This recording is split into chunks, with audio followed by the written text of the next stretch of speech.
Hemos llegado por fin al videotutorial de la calibración, que es el videotutorial más importante de todos los que vamos a ver, de los que hemos visto y de los que veremos. Más adelante solamente veremos mejoras en los procedimientos que tendremos que realizar para obtener mejores resultados. Pero este vídeo es la esencia de todo el proceso de restitución. Nos permite asegurar una cierta precisión, o la precisión que nosotros deseemos, en nuestros modelos. Y es necesario manejarlo con soltura. Los conceptos al principio pues van a resultar pues igual un poco raros o extraños, pero veremos que su aplicación práctica es muy sencilla, pero sí para aquellos que tengáis la curiosidad y queráis seguir profundizando y eso, os daré ciertas indicaciones para que podáis, digamos, aportar nuevas cosas o escoger otros caminos. Todos los programas que utilizan la restitución de alguna manera tienen que parametrizar los comportamientos de la cámara y cómo plasman la realidad en sus sensores. Y el fotomodeler naturalmente no se puede escapar de esto. Aquí en la primera imagen os muestro, digamos, una imagen que viene ya en el videotutorial 3, que es la portada o la entrada principal de la iglesia de Yermo.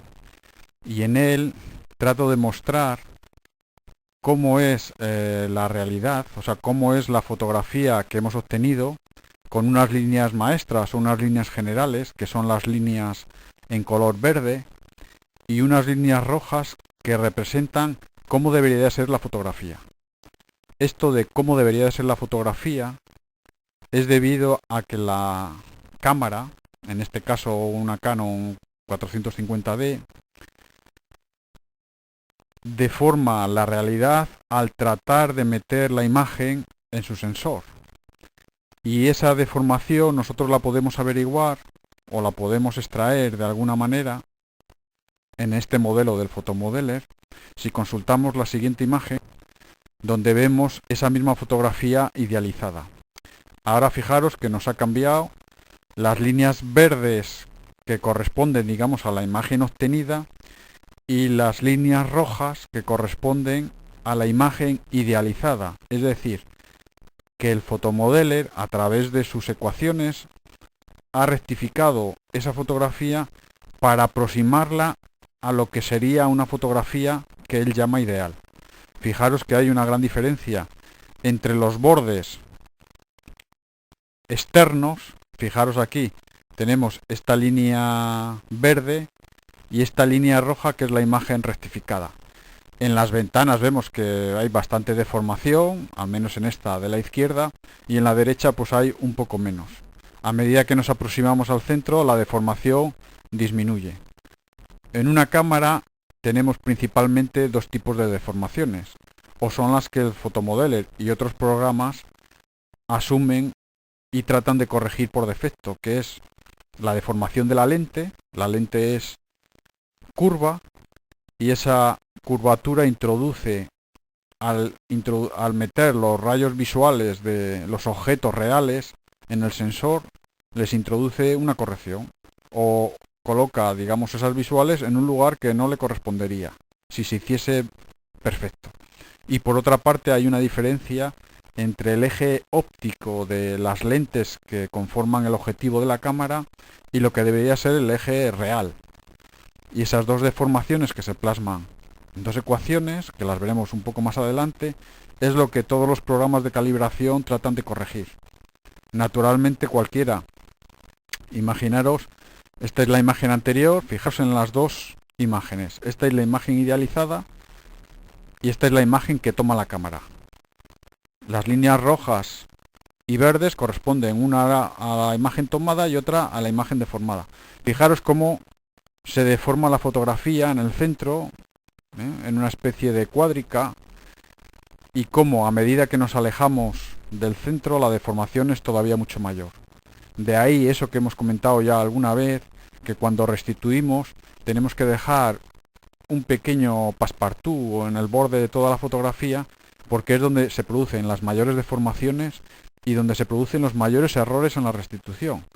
Y a no ser que estemos bien seguros de que esa restitución es adecuada, pues no lo tendremos que utilizar.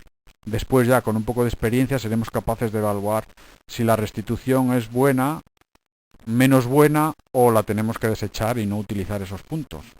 O sea que cuando tomamos fotografías tenemos que contar que toda la resolución que nos procura la cámara no la vamos a poder utilizar. Quizá haya que eliminar o no usar, pues digamos, a lo mejor un 15% de aproximación a los bordes. Esto simplemente es a modo de carácter general. Cuando tengáis un poco de experiencia sabréis hasta dónde podéis forzar vuestra cámara, que no solamente depende de la deformación, digamos, de la cámara o del sistema objetivo en sí, sino también del tipo de tomas que utilicemos. Sobre esta fotografía, veis, he realizado una cuadrícula para que veáis claramente cómo se produce la deformación. Fijaros en las dos, cómo paso de una a otra. La cuadrícula sigue siendo la misma. Y si eliminamos lo que es la fotografía en sí y pasamos a lo que sería la fotografía, la comparación entre una cuadrícula y otra, tenemos las líneas rojas corresponden a la fotografía original, a la cuadrícula sobre la imagen tomada originalmente, y la cuadrícula negra correspondería a la fotografía idealizada. Como veis, en el centro de la fotografía, el fotomodeler y eso desplaza lo que es la fotografía idealizada respecto a la fotografía original, que desconozco exactamente por qué, pero imagino que será a efectos de utilizar después el modelo de nube de puntos y utilizar, digamos, de alguna manera una referencia sobre los bordes en donde empezar a tirar la matriz de puntos que utiliza después en la restitución. Si esta imagen la centramos, vemos aquí más claramente cómo se producen los efectos que procura la lente y esa falta de alineación entre el eje geométrico y el eje óptico de la lente. ¿Veis? Esto es lo que se denomina un efecto almohadilla, porque los bordes en el centro de los lados están metidos hacia adentro. Ocurre a veces que esos bordes están hacia afuera y se denomina efecto barril. Bueno, no deja de ser un tipo de notación. Y esta imagen es la que tenéis que tener en cuenta. Después lo haréis inconscientemente, no la necesitaréis, pero no nos queda más remedio que introducirnos un poco en la matemática del procedimiento, para que sepamos que ciertos parámetros, qué significado tienen y por qué los utilizamos.